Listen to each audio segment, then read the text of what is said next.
Probably the biggest win of Morris Group in the recent years has been the acquisition and the final 100% acquisition of J.R. Smith.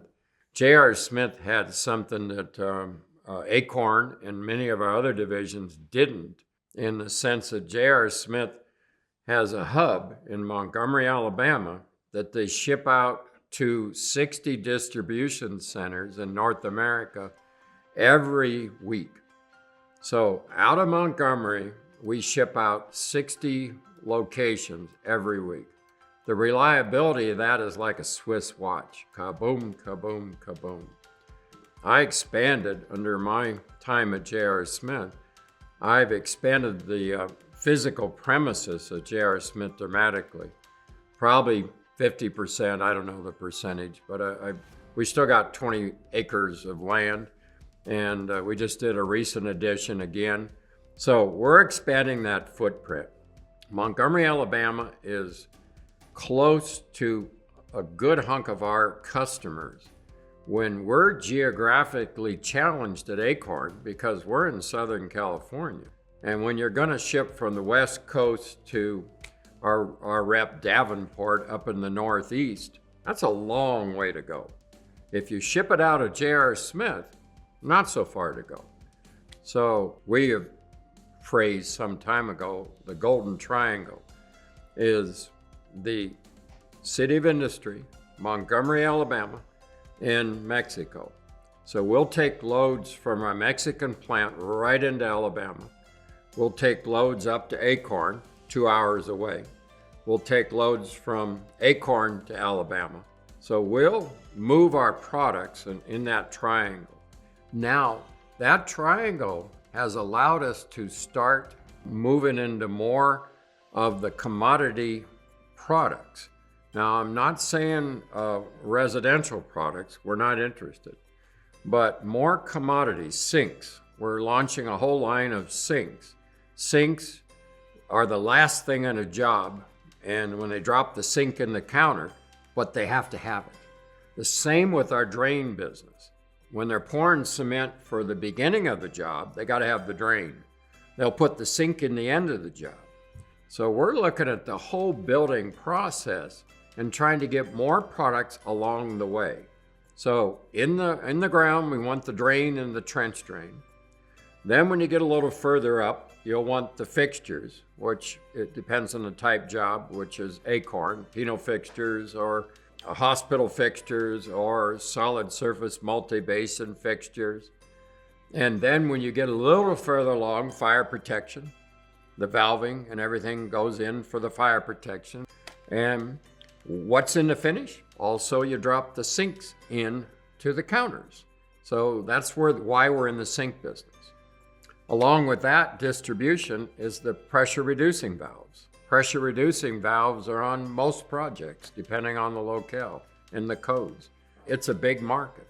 Again, with our 60 distribution centers, we want to stock them with pressure reducing valves, with drains, stainless steel sinks, all of our water coolers, all of our stockable products should be in those 60 distribution centers, and they're fed out of our motherships, which are City of Industry and Montgomery, Alabama, or Mexico. All three of them can feed direct loads into any of our motherships. So a lot of these products, even though they're specified and they're normally longer lead time items, they have to be in stock. And that fits our perfect business model because we're feeding 60 distribution rep warehouses. Now, these aren't factory warehouses. These are rep warehouses. And reps, it's our consigned inventory in most of the cases, but they control what they want in the warehouses because each one of the marketplaces are different. Alberta, Canada stocks different products than Chicago, Illinois. Chicago stocks a different product than Southern California. You know, there are different weathers, different codes, different everything. So our distribution system fits the local marketplace. When you have a product that is specification driven, the engineer is the most important customer with that product. He picks your product out. If he doesn't pick your product out, the product doesn't exist, because the wholesaler doesn't normally pick heavily specified products. The wholesaler in a drain stocks the product normally, has a particular brand that they work with, and is a very important trade factor to the drain. And that is true to many of our products we're now getting involved with. The water cooler. The wholesaler traditionally has stocked Elkay. We're asking them to stock our brands and work with us. Again, we can get it specified at the engineer level. They'll specify it, and then the wholesaler may or may not stock it. So again, the importance of the wholesaler when you're closer to a commodity product, which is a drain, which is a water cooler, which is a sink, the wholesaler definitely has a tremendous influence. If you're in a heavy spec product, like a prison fixture with all kinds of variations to it, or a vacuum job with a vacuum toilet system, the wholesaler is not as important. They're the specifying engineer or the contractor. So the products that we're recently really moving into, and these are bigger markets. When we're moving into sinks, we know the number. They were published numbers of how big the sink business is. It's a large business. And now when you move into PRVs, I mean, that's a very large market in the US and North America. And then beyond that, you move into backflow. Those are all multi-billion-dollar markets when you combine them all together. The public companies in those spaces are $4, $5, $6 billion companies. I like that. You know, I like to kid our team that we're a puffer fish, and we're swimming around the tank, and we got all these big barracudas. But you know what? The puffer fish, when he needs to, can puff up and he can swim fast, and that's us. So how do I attract the top talent? Number one, it isn't pay that brings talent with you. It's opportunity. I think so many people think that people work for money. Yes, people work for money. But more than anything, I think people want the freedom to express themselves, the freedom to do it, freedom to get out and do something different, create something. And Morris Group has that innovative entrepreneurial spirit. My guidance is to let it happen. The bigger we get, I don't want to stifle that creative environment. If you get the right people in the right jobs, innovation comes. They want to innovate. They want to change. And if they're winning, okay, we said that earlier, if they're winning, they will innovate more. One thing I like to do on R&D is we do not centralize R&D. So I have multiple silos of R&D. We have an R&D facility for backflow in Chino, California. We put a huge lab in. It's $3 to $5 million lab. It's technical, big pumps and tanks and all that stuff.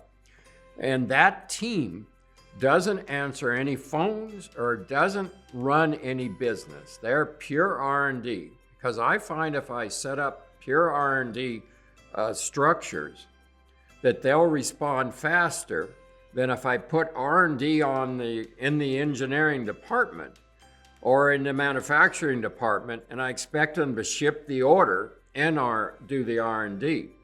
What happens is the order takes precedent, the monthly numbers, right? I mean, we all want to hit our monthly numbers, our goals, whatever our goals are. But the goal with the R&D is to get to the finish line and win the race. Make a new product, make something innovative, make something different, make it patentable. And I find if I do that in silos where they are pure, that it's better. So I have an R&D center in Chicago. It's called Acorn Controls. It's right near O'Hare Airport. And we're enhancing that R&D center. And it just launched the PRV project. We have, as I said, Chino, where the backflow project separate. headed up by a PE engineer with PE degrees, and then a bunch of young people with innovative spirit and collaboration.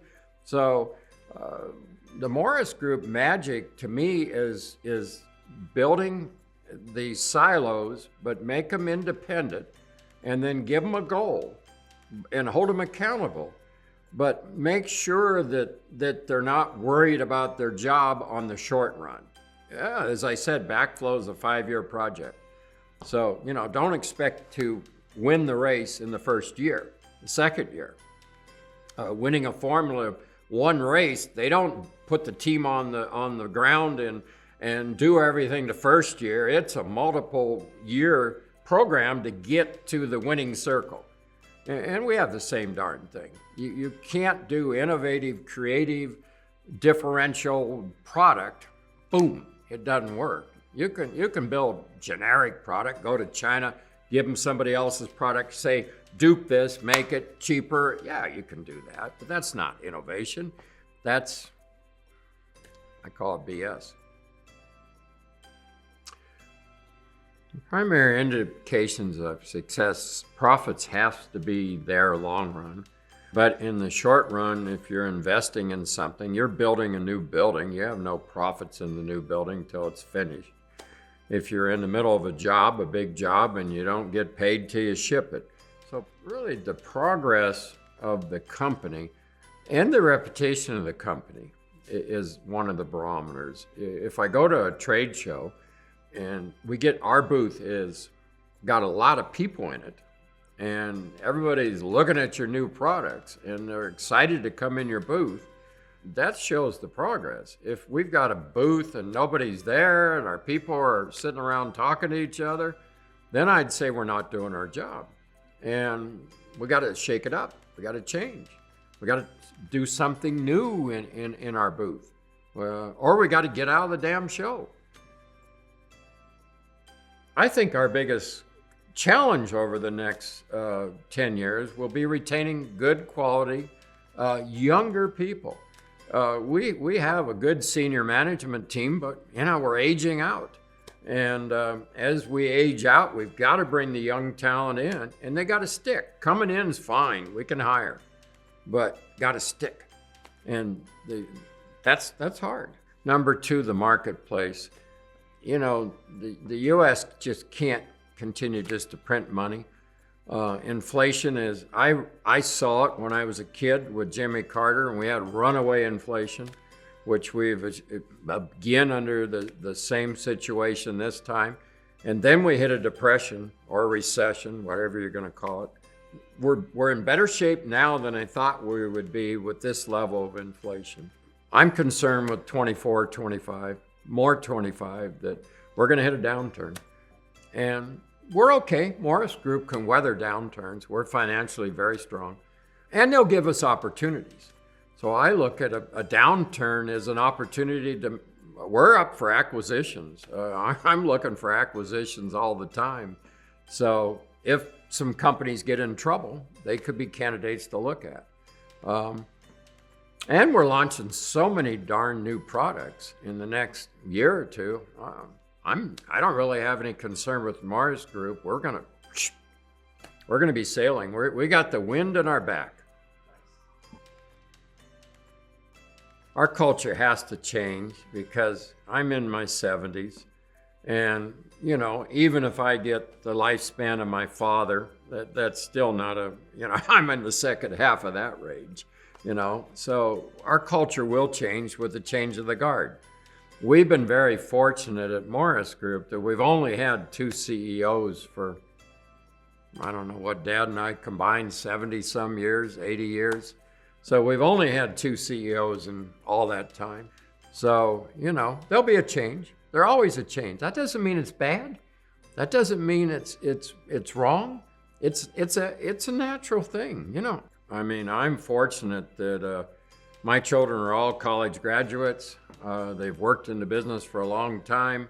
They've worked at the rep business. They've worked in the factory. They've come up through. They're not snobs. They're not all highfalutin.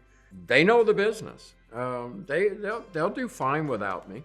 I mean, I did fine without my dad. I still miss him every day, but I did fine without him, and my children will do the same. I used to say that if you want to buy Morris Group, you'd come to my funeral and hand out your business card. Now I'm going to say, if you want to buy Morris Group, come to my great-grandkids' funeral and hand out your business card, because the next couple generations are guaranteed.